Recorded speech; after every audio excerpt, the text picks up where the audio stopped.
Everyone, Joe Waxman here. But um, I wanted to talk about my experience with Kundalini because it's pretty relevant to what's going on with me in my life. And um, even though I don't owe anyone an explanation, I feel like I should explain as much as possible what I'm going through and what I'm dealing with. Um, just because it's relevant. And, I'm struggling right now to find a way back into, making videos that are relevant and interesting to me and interesting to viewers. And um, I'll explain why, I guess, why that's coming up. Um, but I guess I just wanted to share my story with the Kundalini rising and where that's at and what's going on there. Um, Back in 2012, let's go back even further than that. I met my teacher, Vanessa, when I was 27. I call her my teacher, even though I don't really have contact with her, but she was my teacher, Vanessa Stone, when I was 27 and I really needed a lot of help. And she guided me in the right direction, that I needed at the time. And so that would have been, I guess, around 2004-ish. Anyway, Vanessa is a highly evolved spiritual teacher. Very powerful, very wonderful, very beautiful. And there was immediate resonance when I met her, and I knew that she had something to offer me.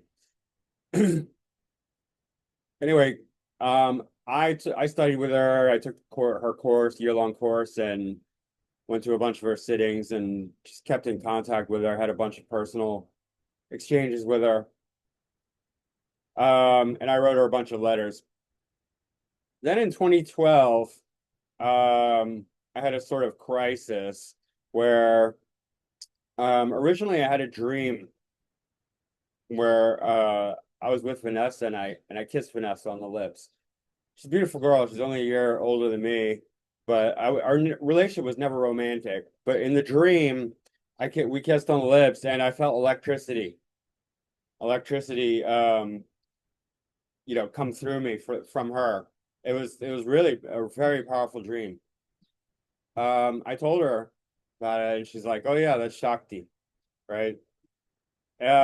Little did I know that was my initiation into Kundalini. That dream um, was an initiation. And if you study Kundalini, you'll hear about, being initiated, waking up that Kundalini. I didn't ask for it. Wasn't trying to get it. I was ready for it. And it happened. And it didn't happen right after I met her. It happened years later, right? From like 2004, I met her. And then 2012 is when it happened. So that's an 8-year gap, right? But I was keeping in contact with her, through letters, and we talk on the phone and stuff like that. But yeah, that happened. And then what preceded that um was at some point, I'm a little fuzzy on the timeline, extremely powerful awakening that where the Kundalini, if you're not familiar with Kundalini, let me briefly describe it. It's a coiled um energy at the base of the spine. And what this is um this is the fully self-effulgent, self-aware consciousness that we all have. This is essentially the self, right? If there are like they say we're a spark of God, this would be that spark, right? This is the most, it is fully awakened, fully realized consciousness, right? And we all have some of that. We all have a higher self, meaning a fully evolved uh part uh part of ourselves. It's not really a part of it. We are everything, but it feels like a part, at least it appears like a part of ourself. There's no parts to ourself, ultimately. But anyway, it gives the illusion of being our higher self, right? That's for all intents and purposes, that's what it is. a higher version of us, of who we are, right? Our highest self, our God self, you could say. It lies at the base of the spine for most people, for most of the time, even for many lifetimes. It lays dormant. But that core energy is what drives most people towards seeking the life that they seek, which is like family, sensual pleasure, security, a mate, a partner, kids, right? Good job, good money, good sex, good food. And that's all very low. If you understand the chakras, right? It's empowering the lower chakras because that's where its energy is. And so it's like root chakra, foundation, survival, um, sacral chakra, which is the second chakra, which is like sensory and sexual. Um, and this is very basic stuff. It's kind of almost, you know, pretty much in line with the animal world. Yes, people have higher intelligence, but all their primary instincts of, mating and survival and, food and, um, sex, food, sex, entertainment, that sort of stuff, sensual pleasures, that's all very low animalistic vibrations. And not that it's not, of course it's necessary. It's primary, right? We can't have a civilization without it. So that's why it's for most people, for most of the time, that's what's going on. Only when that gets woken up does the orientation shift and then the priority shift, right? The higher the Kundalini goes, the higher the consciousness goes. It goes hand in hand. So anyway, for me back in 2012, it started to unravel, started to wake up. I was feeling all kinds of stuff, like electricity throughout my body. I could feel it coursing through my being. I was getting all these visions. And what it's doing is it's pushing up and it's pushing against blockages, right? That's one of the main things is that it's going to hit all your blockages. And blockages are energetic blockages, emotional residues, traumas, right? Belief systems that are incompatible with the truth, right? Anything like that, repressed emotions, emotional residues, anything that's unresolved that will create an energy blockage in the body and in the mind, in the belief system, right? It's going to be something that the Kundalini is going to have to work against. It's going to have to break up, and that can be very painful for people, even to the point where people, through their Kundalini awakening, do kill themselves. That has happened many times. It also happens where people don't kill themselves, but they talk about killing themselves because it's so difficult, right? Because your whole world just becomes. Sorry, I'm just gonna refocus. It really turns your whole world upside down and destroys your world. It's going to destroy your world. It's not something to wish for because it's going to completely destroy your world. We don't realize that our world is a projection of our own mind, right? What we see in the world is completely a projection. And when Kundalini activates, that projection starts to become destroyed, and it's just really disorienting, right? I had a week where I could feel it coming. Like I could feel all these things, and it happens from the inside and outside. It's like it really distorts reality because it's like you feel things happening from the inside, and then it's reflected on the outside, and you're aware of it. Where like everything, it's like the whole everything. It's you start to notice that the universe is alive and it's conspiring. It feels like it's conspiring against you. It's really conspiring for you, but at times it can feel like it's conspiring against you. Like I want this thing to happen, and everything is fighting against me and saying no, and it's like, damn it, like pushing me in a corner where I don't want to be. Anyway, the walls came closing in on me, and for like a week straight, I was in, all other dimensions. I had like a profound, not an awakening experience, like a full, it was awakening experiences where I was seeing reality, but at the same time, it was intermixed with my own trauma and repressed emotions and samskaras, which are, that's the Indian word for impressions, mental impressions, and all this stuff, all the unresolved stuff that I was carrying around. And so and fear, tons of fear, right?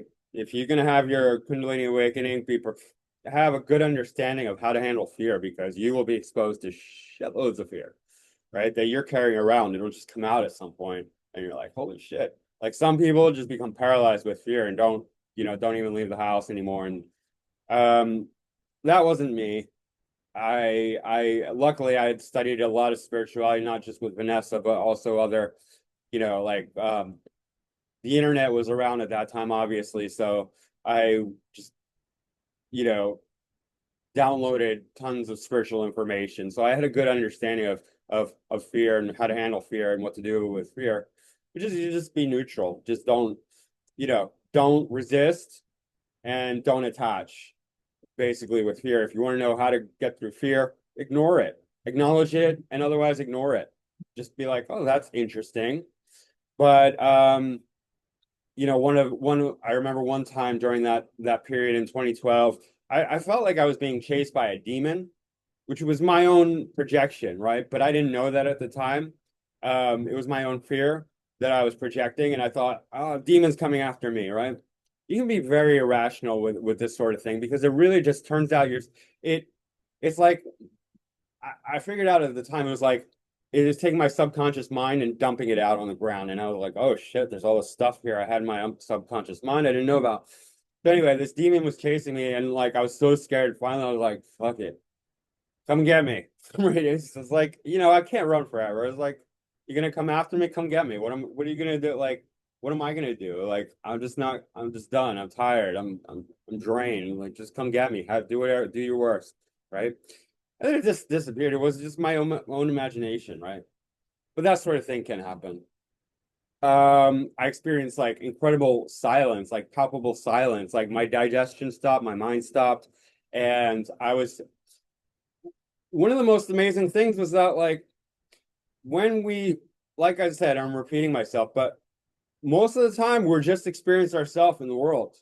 That's the thing. That's one of the things that really becomes clear. You're experiencing your own mind. You think it's the world. You think it's objective reality and truth.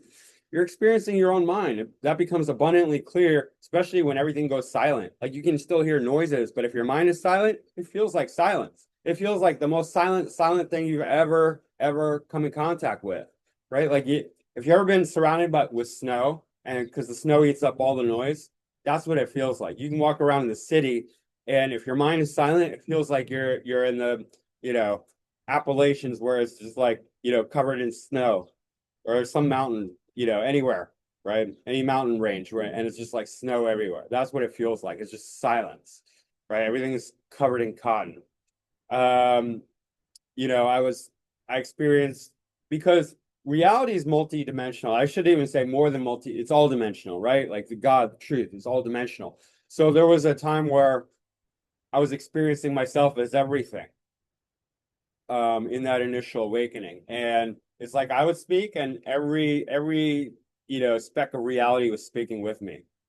It's difficult to describe because it's beyond logic, right? But those sort of things were happening to me. I saw portals opening, right? I had there was an incredible stagnation that Kundalini was pushing up against, and I had to work through it. For some reason, the intuition was coming to me. In order to resolve this, I have to understand who I am. And so I was like, and it was so desperate, because you don't understand how much pressure Kundalini can exert. It's like you ever put your thumb on a hose and it's just too much, and it's squirting out everywhere and you're trying to stuff it back. That's what it feels like, right? Um, and there was this incredible pressure, and it was throughout my whole body. And I was like, I have to understand who I am. That's what's going to relieve this pressure. Anyway, through a lot of struggle and intensity, I came up with this. I said, it came to me. I am that which longs to know who I am. And that unleashed it. That unleashed the pressure, and the whole thing kind of unraveled from there. That this one particular stagnation that was in my root chakra that I was trying to work through. So anyway, that was like a week where I was just like, I had so many different experiences. It was like shattering my reality. my trauma story that I was holding on to, which is largely kept in the lower chakras, that was completely obliterated, right? You know, we hold on to these stories, right? Like, oh, it's so important, my story, where I came from, and like what happened to me, and all the good things, all the bad things, and we have a lot of ego wrapped around that. That just completely shattered. I just like after that, I just didn't give a shit. I was like, oh, who cares? That happened to me, but it's like, just get through it. I'm no longer attached to it like I was. Um, so that was 2012. That was the major event. And I didn't have another major event till 2024, this past year, where I already talked about it, but I'll briefly mention it again. But what happened then was that the Kundalini it didn't stop, but it's like it's gonna keep working even while you're doing whatever, right? Like you could be, pursuing this career, that job, this girlfriend, that boyfriend, whatever, right? This, that, whatever. It's gonna still do its thing, and you can still be in the world. You can forget about it. It's still going to move. It's gonna move in a dormant way a lot of times, right? Like you're not even gonna notice it. Um, then it then this past year, 2024, it came to the heart. But I want you to notice something astrologically. That's a 12-year gap. 2012 was first house perfection year for me. 2024 was the first house perfection year for me. So you can see how, first house perfection years are big changes. They're starts some new cycles, right? So anyway, 2024 comes along and huge Kundalini movement into the heart, right? From 12 years, it went from awakening all the way up to the heart. Some people move longer, some people move slower. There's really no standard format. It really depends on how much karma you have, how many blockages, right? What kind of blockages, how you handle it. And it'll survive death, by the way. Like if your Kundalini is raised, if it's awakened, and you die, you're going to be reborn, and then at some point it's going to awaken again and rise to that point where you left off and take it from there, right? So once it awakens, that's what they say. It never goes back to sleep, right? That's when you're on the trajectory towards enlightenment, and it may take several lifetimes, it may take one lifetime. There's no real definitive answer, but once it awakens, it never goes back to sleep because this is your God consciousness.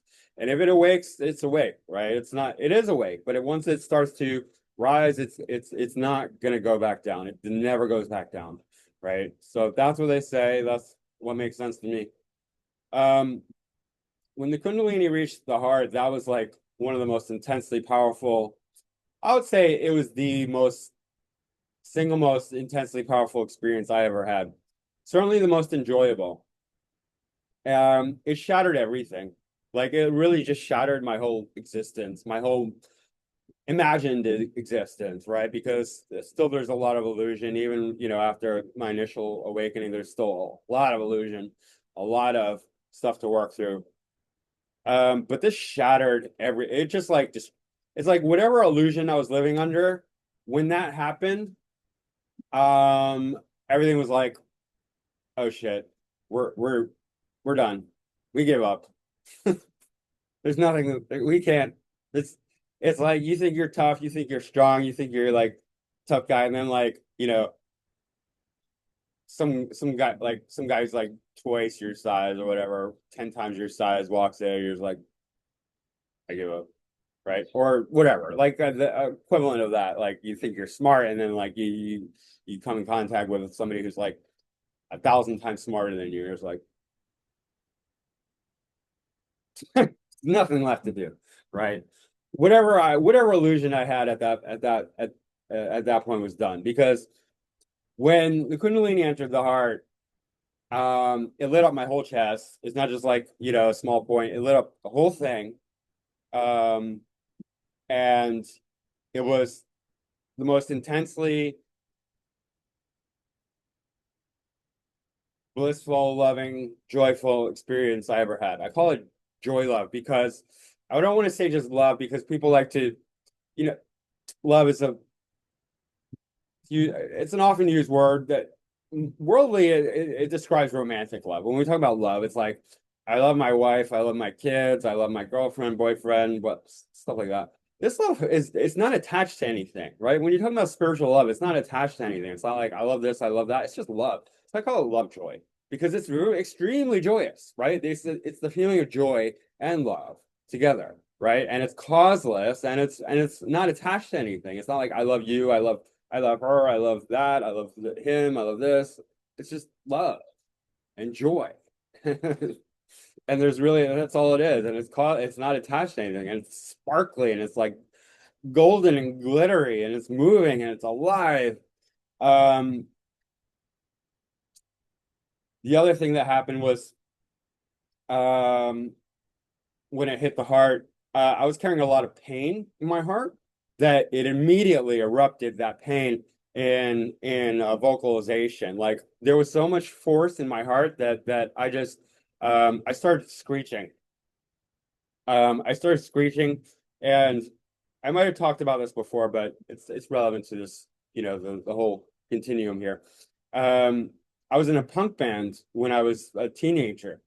I had never ever screamed like this, and I had a lot of shows, live shows where we were, you know, I was screaming as loud as I could, and like sometimes I would be drinking and like just getting rowdy and stuff, like kids do. There was never anything like this in my whole existence. This much force, this much power.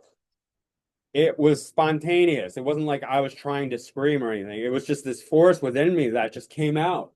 And so what happened was when the Kundalini entered the heart, then it activated that pain, which is very deep pain, deep trauma pain, right? And that came out as a huge screech, and then it blasted open my throat chakra at the same time. So two chakras open, and I kept hearing in my mind, "I'm going to open a channel for you," right? Like I'm going to open a channel. What that meant was that this opening where I could now vocalize. The Kundalini was going to empower my voice to discharge a lot of this stuff, a lot of this stagnant energy. Now I had a channel to really express all the trauma, the repressed emotions, the stuck, stagnant, lower vibrational, subconscious, semi-conscious, stuck, stagnant, samskara type, all that stuff, anxiety, all the stuck energy, right? Can come out now in the yelling and the roaring. I call it the lion's roar because it's spontaneous and it's very powerful. But at that time, it was so powerful it destroyed my vocal cords. Like it ripped them, it shredded them, right? Like literally for days after that, I was holding my throat because it was so painful, right? But yeah, I could feel it. I'm not exaggerating. Like I could feel my vocal cords like shredded, like ribbons, like flapping. Um, because that's how much force was coming out of my chest out. And I thought like when I was screaming, like I thought people are gonna hear this and be concerned because this was like, blood curdling, scream, like so loud, so powerful, like somebody was like being killed or something like that. But yeah, that happened. And then I think there was some tears and then like this unbelievable laughter, like the laughter of gods, the laughter of the most enjoyable experience you've ever had times 100, right? Or even 1,000. This immense laughter. And what was so amazing about it was this feeling in my heart was self. There was the overwhelming experience of, oh, this is me. Oh, this is who I am. And that self was coming to remind me that everything is okay, like more than okay. Everything is wonderful. Like ultimately, we are just like exceedingly happy. I, that was the reality. It's like, oh, you forgot. You didn't know. Like you think this is real. This is not real. You don't know how happy you are. Like you're just covered up. Like, you got like two little fingers over your eyes. It's really not much, but you are so unbelievably happy. And this was reminding me that. It's like, look, we're really, really, really happy, right? We are exceedingly happy. And we're going through this to have an experience, right? But like, don't get it twisted. We're not miserable, even though at times it feels like that. We are so fucking happy. It's unbelievable. right? We are so loved and so content and so full of love, and so we are love and joy and this, and that was a reminder. And then that's what killed everything, because it was like, oh my gosh, this is who I am. This is me. This is way more me. This is way more self than anything else I've experienced, right? All the crying and the, defeatist attitude, and, all the negativity, all the sadness, all the anger, all the frustration, all the hopelessness. That's nothing. That wasn't me. That's not who I am. Who I am is this unbelievable bliss, right? This love joy. That was the that's the thing that killed everything. And everything else was like, oh, if I just try a little or forget a little more of this, maybe I can have like a smidgen of what I was experiencing then, right? And it was just like, ah. It's like I'm a millionaire and here I am begging for pennies. It's like this is all pointless. This is all meaningless. Nothing makes sense anymore, right? Because it's like here I'm being told through the most, you know, intimate experience I could ever have that I am happy and love and bliss and joy beyond my comprehension. What the fuck am I struggling for? What am I going for? And like everything just died inside me. It's like nothing is important. If this is who I am, then this is all there is. This just eclipses everything, destroys everything, obliterates everything. So everything really died at that point inside me. All the ego, all the bullshit, because nothing could stand up for it. It was like, I know, we all know that everything that I thought I was going for, everything that I thought was real, was just nonsense. It was nonsense. It was like a sandcastle, and here I am standing up and looking out in the world. And it's like, okay, that was fun. Shitty little sandcastle. It's like, okay, time to walk away, right? Sadly, astrology is kind of in that boat, and I hate to admit that. Like, it's not like I still like astrology, but like, it's hard. It's hard to pursue right now, right? And I have to separate the readings from astrology as a whole. I like readings. I like meeting people. I'm still good at it. I'm still good at astrology. I can still give a reading and still help someone, and I enjoy that. But like as far as making videos, that is difficult for me right now. Astrology videos. I'll talk more about that, I guess. I just want to keep going. Um, So anyway, yeah, like since that happened last year, like I've been trying to pull the pieces together. Like I've made a few videos here and there, but it's like every time I try and pull the pieces back together, they just fall apart again, because it's like dead matter, right? Like all my ego is just like dead. It's just lifeless. It's like there's still bits and pieces, but I know, they know, everyone knows. It's like everything in my universe knows that it's all dead and all done and all bullshit. It's like you got pieces of what used to be me that are just dead and lifeless, and it's like trying to reanimate them, trying to pull them back together, and they just keep falling over because they're fucking dead, right? And it's like, how do I go on from here? How do I, how do I, how do I, how do I? It's like the everything's just falling to pieces, right? Um, yeah, so anyway, that happened.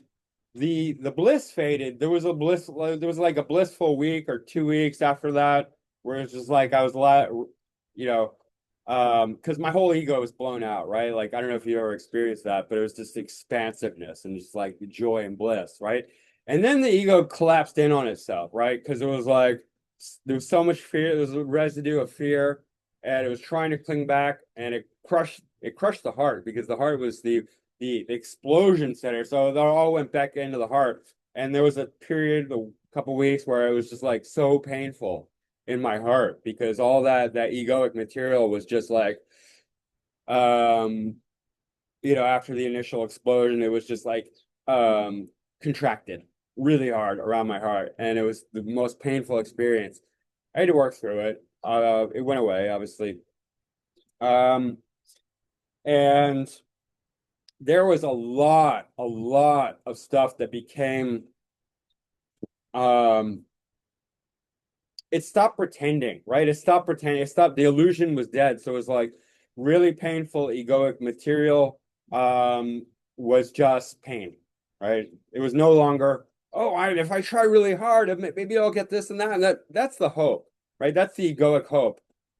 Maybe I'll make a lot of money and then I'll be happy and I'll be able to buy a mansion and have a really pretty girlfriend and a fancy car and other people will like me and and I don't know, whatever, right? That's the hope. That's the illusion. But when that dies, all the material that was feeding that just becomes pain. It's just pain. It's like shit. It's like the thief is caught and stops pretending. Like he stops, like how the thief can like walk around in a wig and a fake mustache and just be like, I'm a policeman. I'm a hotel clerk, whatever. Like I'm a cab driver. He's pretending, right? Because he doesn't want to be caught. After he's caught, he's like, fuck it, I'm a criminal. It's like, I'm a criminal. What do you want? I steal for a living. So the thief was caught, and then he's like, I'm a fucking criminal. And so that was the feeling inside me. It's just like, no, I'm just pain. I'm just hurting. That's all. I don't have any more hopes of getting this or that or the other, and that's gonna make me happy, and I'm gonna be a big shot, right? It's just like, no, I'm just fucking in pain, right? And because that's what happens when the gig is up. When your bullshit is called and you see it, your bullshit is called, your bullshit is called. It knows this bullshit is called, like everything knows the bullshit is called, and it's just like the game is up, the gig is up, the fake bullshit is up, right? And so then you just resort back to it's a real form, which is fear and pain, right? That's all that the egoic material is. It's fear and pain. Or it has another trick. It can go to sleep, right? It can numb itself and go to sleep. But once it's like when it's in its true form, it's just fear and pain.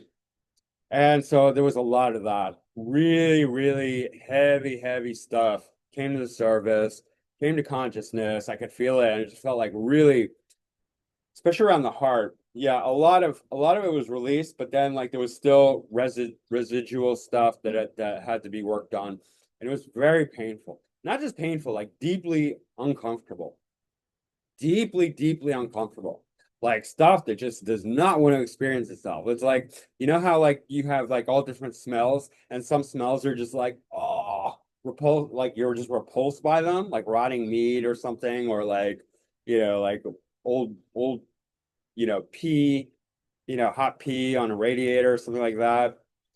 Um, Kids used to pee on radiators in high school, in public high school. That's how I know that smell. Just like the most disgusting smell, like old rotten food or something like that, rotting meat. Um, Pain or experiences, feelings inside you can have similar qualities, where it's just like these feelings do not want to be felt, right? They're that bad. They're just like the most disgusting smell you could ever smell. These are it's like the most unwelcome feelings you could ever feel. It's just like, do not feel me. Do not feel me, right?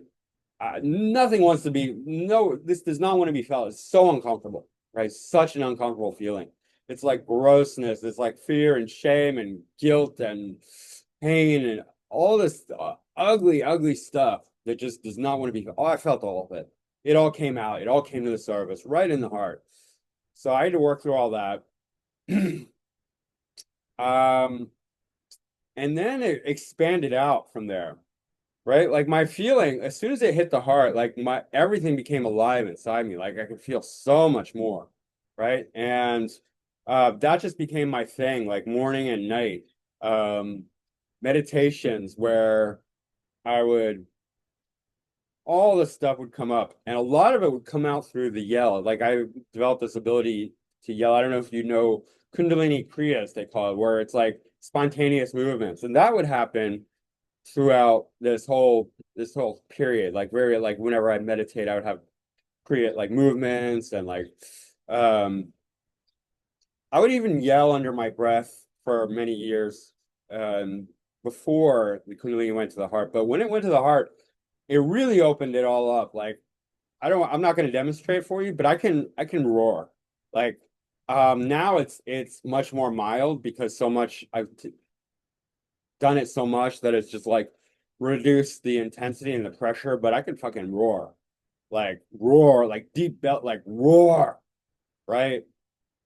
Like that would happen like a lot. And so much anger came out, so much frustration, so much resentment, so all of it, all the stuff, right? I'm not done, but it's very, very deep now. It's very, very old stuff that's coming out, like even past life shit. But all that stuff came out through roars, spontaneous during meditations. Um, I'm pretty clean now, as far as like energetic, emotional residue, some scars, things like that. I wouldn't say 100%, but pretty clean.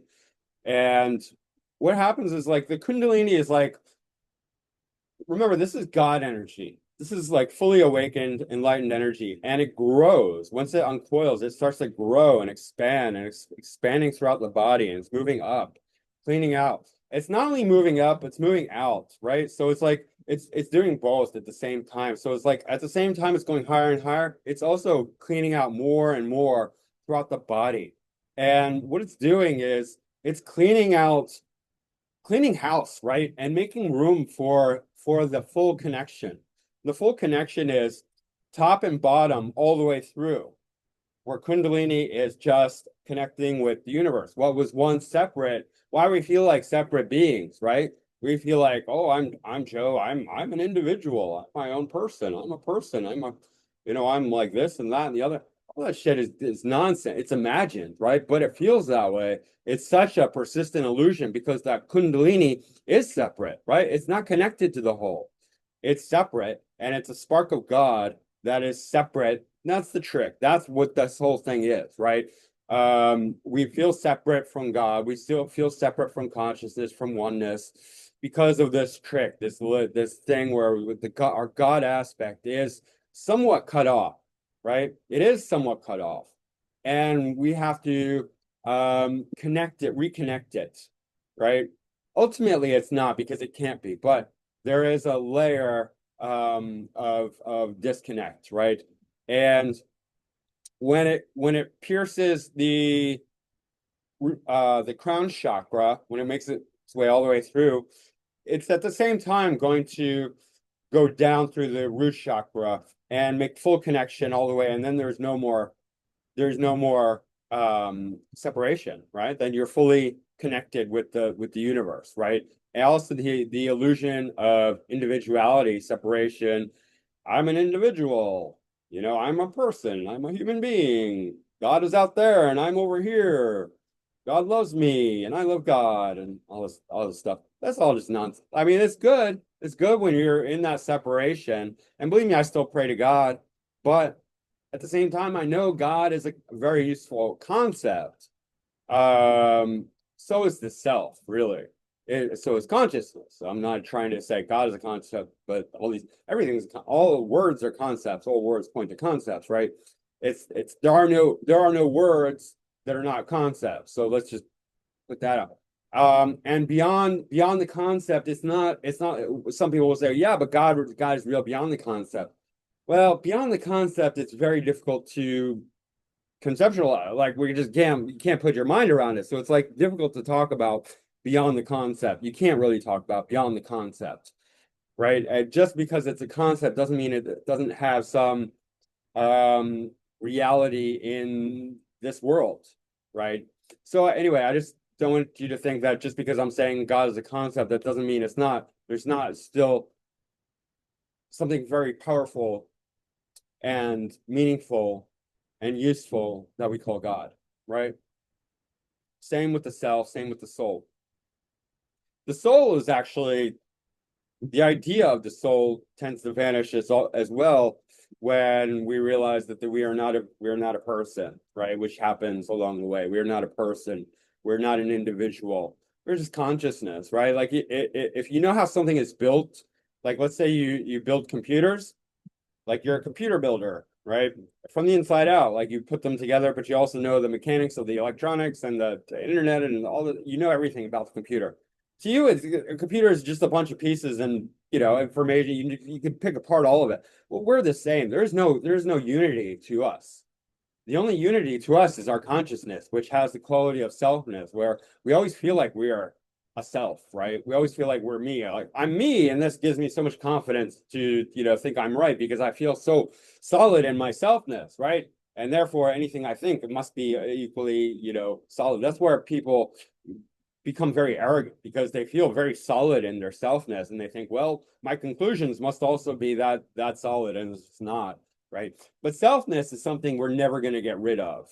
That's not going anywhere. So when we talk about like, the person is an illusion, um, the self is not. The individual person is. You're not an individual. You have this appearance of a body, but like the selfness is universal, right? Everyone has the same self because it's the same sense of self.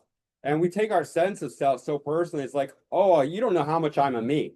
Like you may not be a me, but I'm a me. Like you don't know that, but I do. And I'm really a me. And you should respect my meanness because I'm really me. It's like that's kind of the thing. Everyone's a me, everyone's a self, everyone has this very, very strong sense of self because that's what gives rise to the illusion of all of this, right? It's like this feeling of selfness. And I encourage you to investigate your own sense of selfness because people, want to ignore the sense of self because it's so immediate and so obvious that they're like, never mind the self. What about God and what about science? Like there's two poles, like the God side or the science side. Usually those are two opposite poles. But regardless of that, bring it back to what's the most immediate, right? If you want to have better understanding of reality. And that is you and yourself. And don't overlook the most obvious because in the most obvious is the most potent truth and realization. And that has to do with our sense of self, right? That selfness will never, ever leave you. It can't be destroyed. So that's one of the fears where people in the spiritual path, they're like, if I pass a certain point, then my sense of selfness will be lost. It's not. You will never lose your sense of selfness. It's baked into existence. It's what it is. It's what God is. It's what universe is, right? It's the sense of self, right? It's the selfness. It's what gives rise to all this illusion. It's the sense of self. It's like I exist. I am, right? The great I am, right? In Exodus, God says to Moses, I am that I am. That's a very, very powerful. And then later I'm paraphrasing, I tell them I am sent you, or something like that, right? I am. It's the I am. It's the existence. It's the selfness, right? I am that I am, right? I am is the most powerful two words in the English language. And you don't have to say anything after that. It's just I am. I exist. Acknowledge that. That's the fundamental acknowledgement. Anyway, I'm getting off on a tangent. Starting to go with the realizations that come with the Kundalini experience. So yeah. So anyway, yeah, I through the mouth, so much just comes out of me. With that, also what leaves me is a sense of, I don't want to say meaning, but will. It's the personal will, right? The personal will that I'm going to do that. I'm going to do this and I'm going to do that. And I'm going to climb that mountain. God damn it. Right. And then I'm going to wear it like a badge of honor. I climbed climbed Mount Everest, whatever. I ran a marathon. I ran the Boston Marathon. I willed myself. Will's good. Will's good. And we're meant to gather the will. But at some point it stops being our will and it just becomes God's will, right? We lose our own personal motivation for doing things because what's the point anymore? It's like, what are we trying to achieve? It's like I don't want any of the things that my will is going to get me. So what's the will useful for? It diminishes, right? And it just becomes, it's so disorienting. You just walk around just like, what the fuck? Like I can't do anything because I just don't give a shit. It's like the rewards that used to motivate me don't mean shit. I don't want that, right? You're gonna buy me off. What am I? I'm gonna get a girl. I don't want a girlfriend. Like I don't want a girlfriend. No, I don't want sex. I don't. My priorities have shifted. If somebody offered me money, yes, I'd take it, but am I willing to work for it? Probably not, right? Not unless I want to do the thing that gets me that money, but I'm not willing. I'm not willing to go to school and get another degree because that's going to get me this or that or the other, right? Like I'm not willing to do a job and hang out with these people is because it pay me a lot of money. I don't care. I don't have it in me. It's just not there anymore, right? And so that happens with all kinds of stuff, like as the Kundalini rises, my nerves are bad, right? That's another thing. You might experience like if your Kundalini awakens, you're gonna experience all sorts of physical stuff that you didn't know that you could experience. Like for me, when it was lower, I would get sciatic all the time and it would just be so painful, right? Now that it's higher, it's the nerves in my shoulder. I can't do I used to have a very active physical routine, push-ups and pull-ups. I can't do them anymore because it hurts. It hurts me. It hurts my arms. It hurts my shoulders. And that's a lingering pain. It's in the nerves. And it's like, oh. So I had to give that up. Because I still have this body. So I'm like, okay, I don't like doing it, but I still need to. It's not to look good, but it's like, just to maintain the body. Let me do something physically active, right? So I go for walks. You know, I can use my legs, so I do um a small aerobic thing in the morning with the legs, jumping and running and lots of walks throughout the not lots of walks, but I walk throughout the day. Anyway, can't do that. Uh so what else? Yeah, the Kundalini right now, it blasted open my throat chakra. Now it's in the third eye. Um there was one night where I really felt it open up very strongly. And what happened since then is that my imagination is just like so visual, right? Like I can slip into it, and it's for good or bad, right? And like you don't want your third eye opening if um you're not ready for it because the visuals are intense and your imagination can become really, really powerful, right? At least mine is, right? And I can see things. So far, nothing like, I don't know that I mean, everything's psychic. That's not, but I don't know that it's prophetic or anything like that, but it's just my imagination, right? But like, if your energy is not clean and you're just going to be like, imagining all sorts of like the way my mind used to be. If I had this, that's not good because if you can imagine something really, really strongly, it becomes powerful. And if your mind is filled with like anger and hatred and negativity, you can imagine really negative stuff and give that a lot of power. And that's not good for you or for somebody else, right? Because it's all energy, right? And so then the imagination becomes much more powerful. And so I have to be careful, right? Like because even at this stage, it can go any way. Like it can be, good imagination, or it can be something really bad, destructive, or like, ego. Ego's still there. Ego's still trying to gain a hold on things, but it's just not it can't, right? It can't for long. Um, because there's no energy there, right? When you take away the energy, then the mental habits that you're used to, they just can't support themselves, right? If you like, if you used to have like this story, like, oh my God, I can't believe my parents did this to me when I was young, or my uncle, or my friend, my girlfriend, my husband, wife, whatever, my kids, they did this, and oh, that's how dare they, and like that's a regular thing for you. Whenever this happens, you get triggered. What happens when as the Kundalini rises in, oh, you work through all that energy that would lie dormant in the body and fuel that, is that when those thoughts and triggers come up, your mind might still fall into the same routine and be like, oh, those people, they did that to me. The same story, right? Same story comes up. I can't believe, but there's no body to it, right? You're trying to generate that anger, that resentment, right? That motivation the energy there, right? That you used to, get it would feed your ego, right? Feed my ego, feed your ego. That's no longer there, right? And so you conjure up the story and it's like, Okay, it's like you're trying to find the juice and it's gone. You're just like, I don't, okay, well, I don't care. I don't, they did it. Okay, let's let it go. Ooh, you know, look at that butterfly or whatever. It's like, ooh, look at car.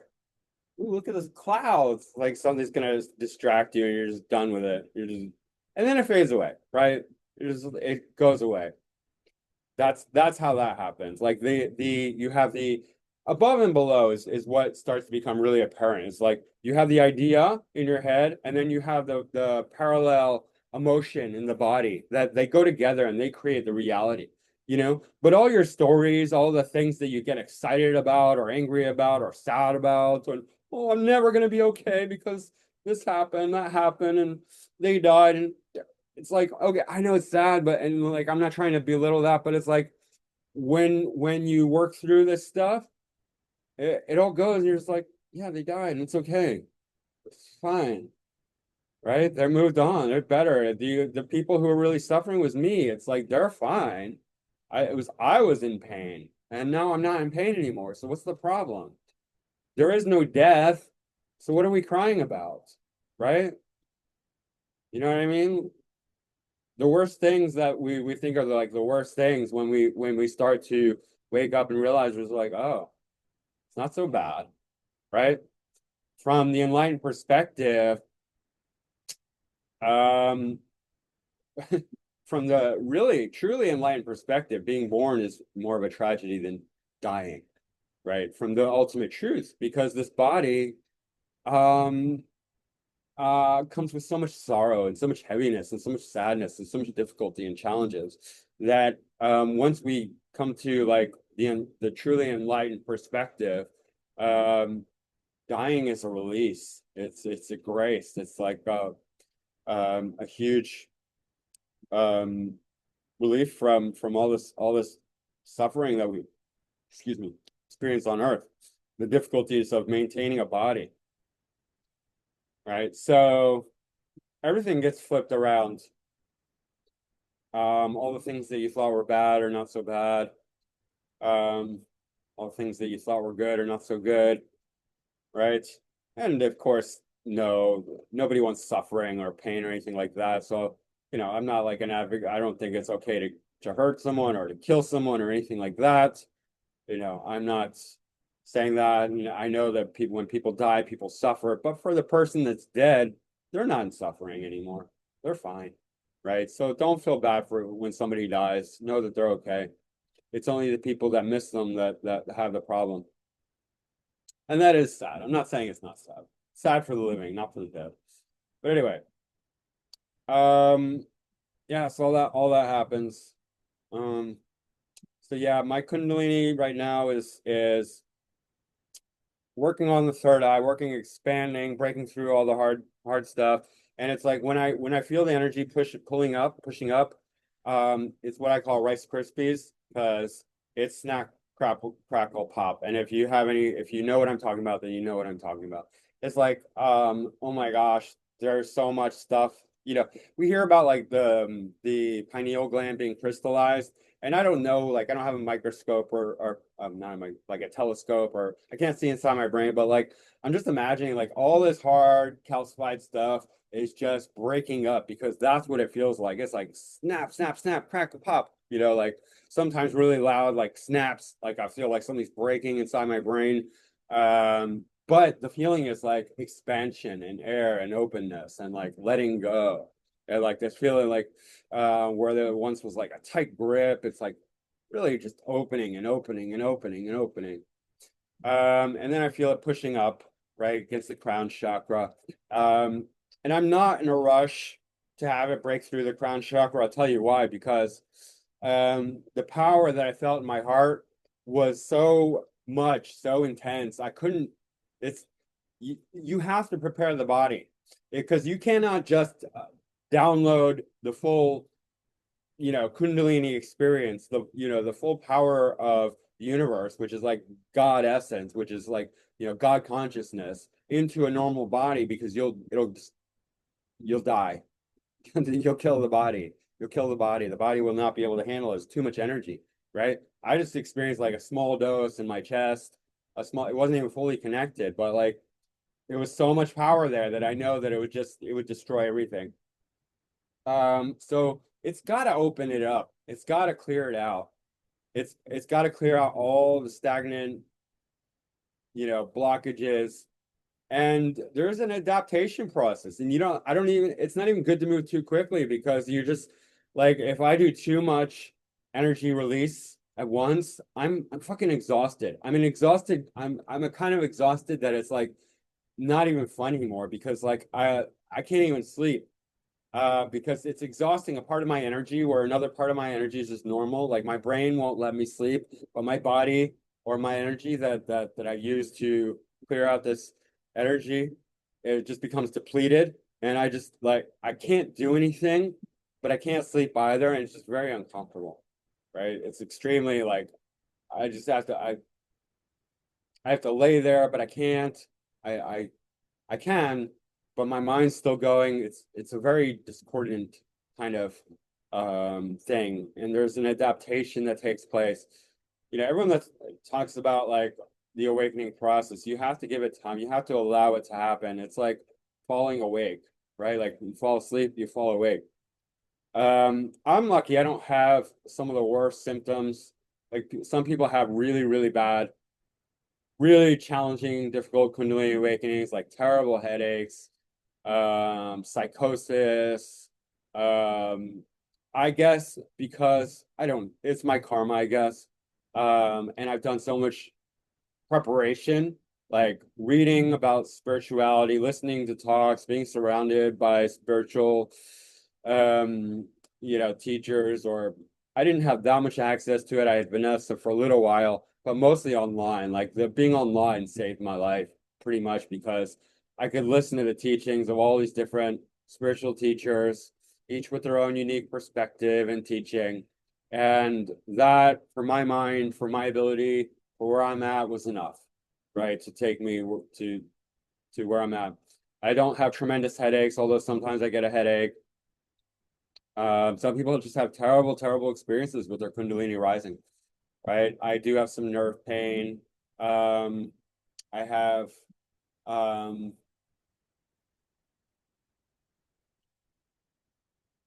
inability to make my life work on a functional way, like, but I've just kind of like surrendered to God, to the infinite, to what is.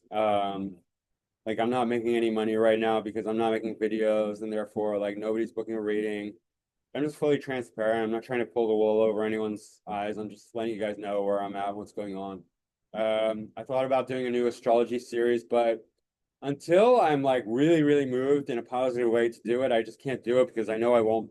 It's not going to get better. Like I'm not going to get more motivation as I if the first one is a challenge and I'm feeling some dread and resistance to doing it, that means the second one will just won't even materialize because I'll just be more drained from doing the first, and that's what it's like. It's like there's so little energy here to do anything that's just from the mind, right? It's like, oh, I have to do this. I'm just like, well, where's the energy for it? I don't have it. I don't know. I might seem like a person, a human being, but I barely am. Barely. It's a weird thing to say, but I'm just like, I got like my batteries on like, like red light. It's like red light, when you get the low battery warning, that's where I'm at for life, for being a human being, for being an individual. Yes, I can still function as an individual, but I'm so close to just like laying down and never getting up again. That's really where it's at.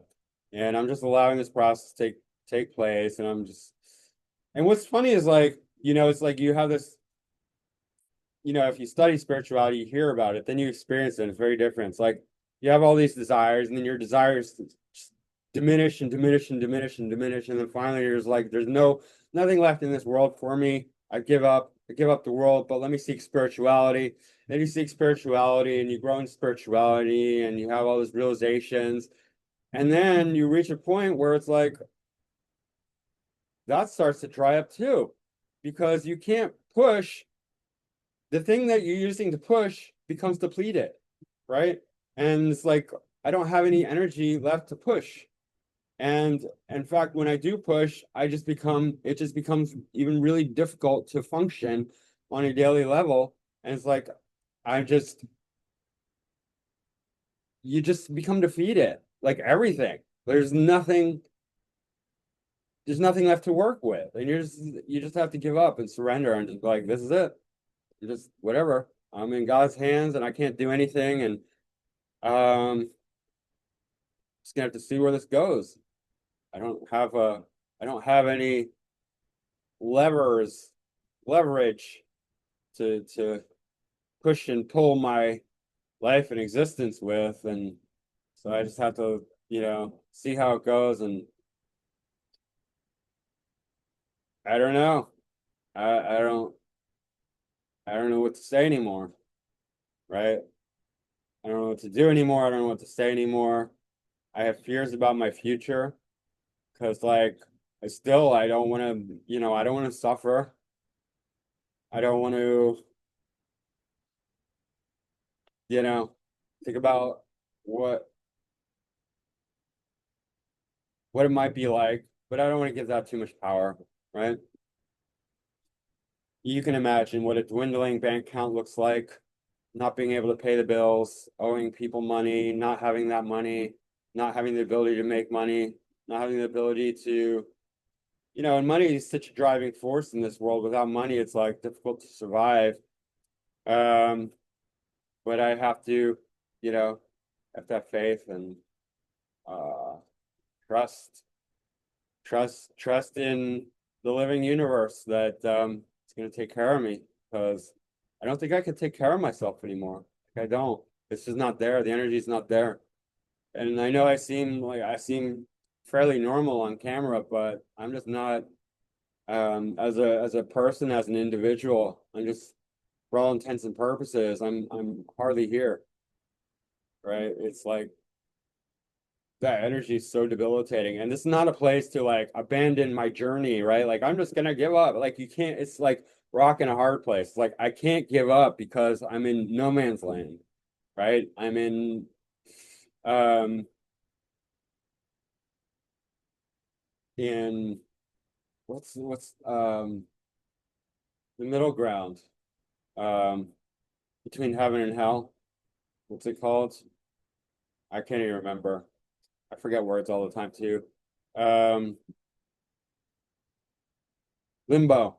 I'm in limbo, right? So I can't stop. It's like desert. Like you don't stop in the desert because what are you gonna do? You're gonna die there if you stop. But it's like I'm in the desert and I feel like I'm on the red light on the fuel tank is there. And it's like shit. I'm stuck. I better, I gotta keep going, but it's like my car's gonna start puttering any moment now. It already is, so that's where I'm at. It's like staring at my own demise. Um, so yeah, I hardly care. Like, how much do I care? That's also on empty. My ability to care and give a shit. Um,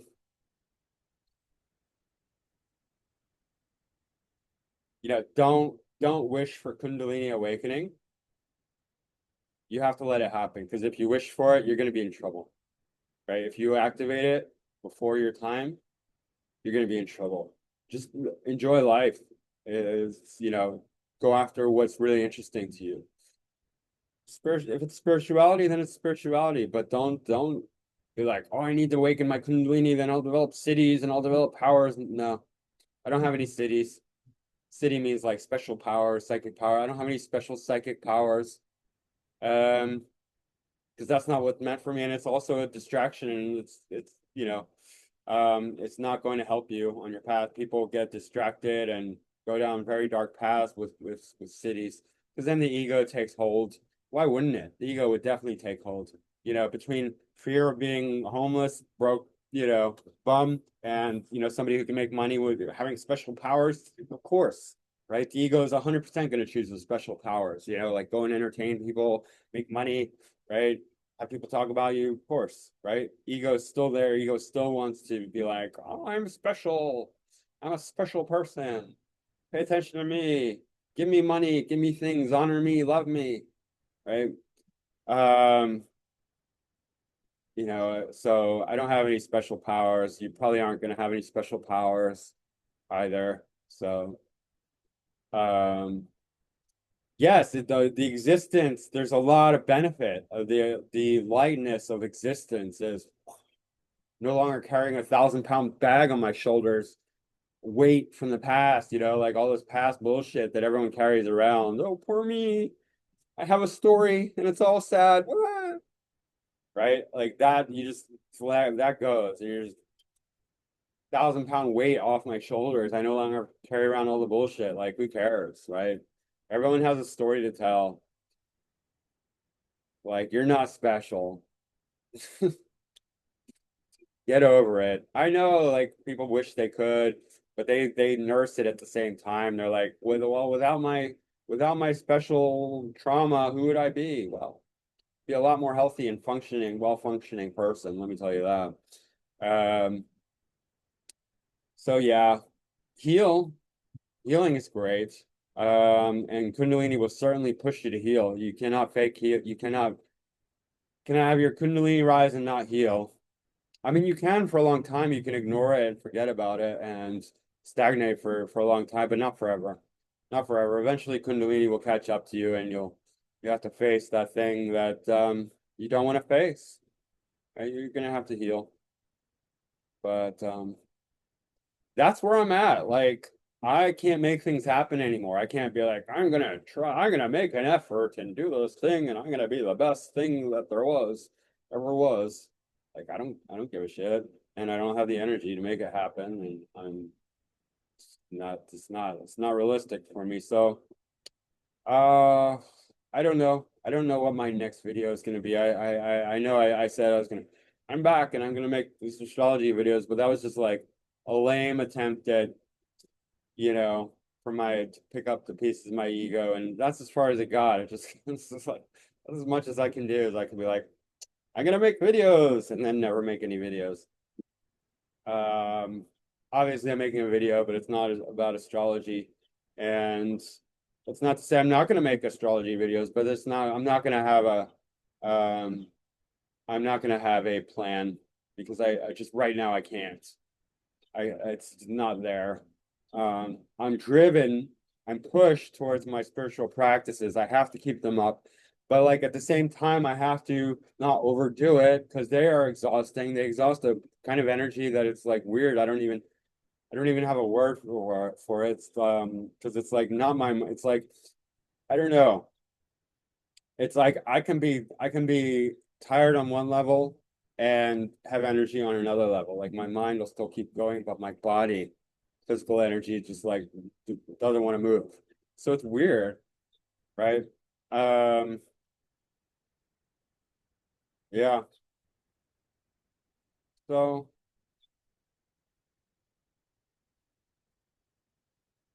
yeah, I just thought I'd share my experience and let you know where I'm at. And I mean, this is what's interesting to me. Astrology is still interesting to me, and people are still interesting to me. So, like I said, if you want a reading, um, I think I'm still quite capable. Right now, I'm even probably more capable than I was before because I'm much more empathetic and sensitive, and I have more access to intelligence and wisdom, being that Kundalini is full intelligence and full wisdom, right? It's not fully connected, but it will be at some point. I can't say when. I don't know how long it's going to take, but that's not for me to say, and I just have to accept whatever that is, right? Whether it's, a few months, a few years, or maybe it'll even be another 12-year cycle. I don't know, but maybe, who knows, right? It is what it is, and yeah. If you have any Kundalini experiences, or are interested in, want to ask me questions about that, um, that would be fine. I'll be open to making videos with somebody else or a few other, well, at least maybe two people. If we just want to like talk to me about stuff, astrology, Kundalini, spirituality, life in general. You can always talk. Make a video out of that. That'll be interesting. But other than that, I don't really know. I don't really know, and it's not for me to know. I'm leaving my life up to my destiny, whatever my fate has, whatever my soul had decided beforehand, which soul is really just consciousness. Soul is God, right? Soul is that God consciousness, God self consciousness, right? It's all one. We say that as a cliche, it's all one, like, well, I'm a hippie, it's all one, man. But ultimately, it's all one. And I mean that in the sense that it's all consciousness. There's no real separation between us and the divine, right? That's all imagined. It feels very real. It feels real because we have these stuck residues from the past, and the consciousness that went in to make those residues was very limited, right? If you look back and you're just like, you look back at your life, all the experiences you had up to now, and still now, including now, are you with the thinking, I'm an individual, this is my name, this is who I am, this is my body, this is my mind, blah, blah, blah. That's all an illusion. But when we build our illusion on this idea, and then we have residues, trauma, repressed emotions, unresolved stuff, the normal thing. Like, people don't want to deal with their emotions, right? So they stuff it. Stuff it down. That consciousness constantly has because it's low vibrational, low consciousness, that consciousness will constantly emit the feeling of an individual, right? So you're never going to get rid of and time as well. That's why time is such a thing. It's like, I'm waiting. Oh, I'm impatient. You kept me waiting. You kept me waiting for 2 hours. How dare you? You kept me waiting. I was 2 hours. So hard, right? If you listen to Eckhart Tolle, he talks about that. He's like, you kept me waiting. He's like, oh, I wasn't waiting. Because he has no time. That's what happens. When you get rid of the samskaras, they call them in the East, in Indian, Hindu understanding, they call it samskaras. When you get rid of all your samskaras, you get rid of time, right? And you stop waiting, you stop being impatient, because all those things are trapped in time because they were formed by the illusion. They are formed by the illusion of separation, and I'm a limited person, limited in space and time. This is the time, and then the time elapses, and I was younger then. I was 23, and I was like this, and I believed that, and that happened, and I was mad, and I didn't fully resolve it. I stuffed it down. Now it's storing, anytime this happens, I get triggered and I get angry, and I'm reminded of that thing that happened. And I said, how dare you? Do you know what I went through? Do you know I was in that thing this happened to me, and I had this bad experience, and you don't know what that's like. I do. And you don't want to say you're a victim, but you're a victim, right? Like, you're holding on to that. And I'm entitled because this really bad thing happened to me. And it doesn't happen to everyone. It happens to some people. And because it's so bad, and you don't know how bad it is. You can't possibly, you're privileged. You have a good life. You don't know how bad this was, right? And this happened so long ago. And so this person, everyone basically has this. This is everyone. This is everyone's story, right? Yeah. You're trapped in time with that stuff. When you get rid of it, you're no longer trapped in time, and you're no longer trapped in identity either, right? So you're no longer trapped in time or space or identity when you give up all that stuff, because all that stuff is really hard to carry forward, right? And that's why, life is so difficult for so many people, is because it's like we're carrying around this baggage from the past. Everyone is, right? And that's hard, right? And the further along you get from that, it's like, I have this scar from like when I was a teenager, this emotional wound, this trauma, right?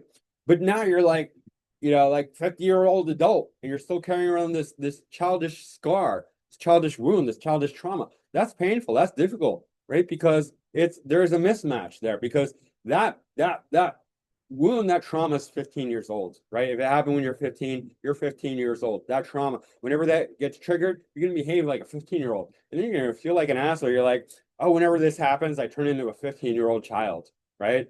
And I'm whining, I'm complaining, I'm banging my feet, I'm throwing it. You ever seen an adult throw a childhood, like a child's temper tantrum? That's what's happened. They never grew up. They have all this trauma from childhood that they never resolved. So they get triggered, they turn into a child. That's literally what happens, right? And it happens to all of us. So yeah. So that's like the benefit. You get rid of all that shit, you get rid of all the pain, and so like, you become unbothered, but you just become unattached to life, really. You just stop giving a shit and everything stops becoming important, and you no longer seek people's attention because they're trapped in all the bullshit that you're over, and you just don't want to hang out. You just don't want to. You just have to pretend. It just becomes very pretentious when you hang out with people who are not on your level, and there really isn't very many people on the level, and if they are, they're somebody who's more involved than me is going to be, like teaching or counseling or just being alone or whatever. Anyway, not that I'm seeking company, I'm not, um but yeah, anyway, this is my experience. I don't know. I wish somebody could ask me some questions so I could um answer them. So if you have any questions, put them in the questions or comments, put them in the write them in the below comment section. And guys, like, I just don't care anymore. Like, I want to say like hit like, subscribe. I'm just like, I don't even know if I have the effort to say that. I don't care. Do whatever you want to do, have fun. So,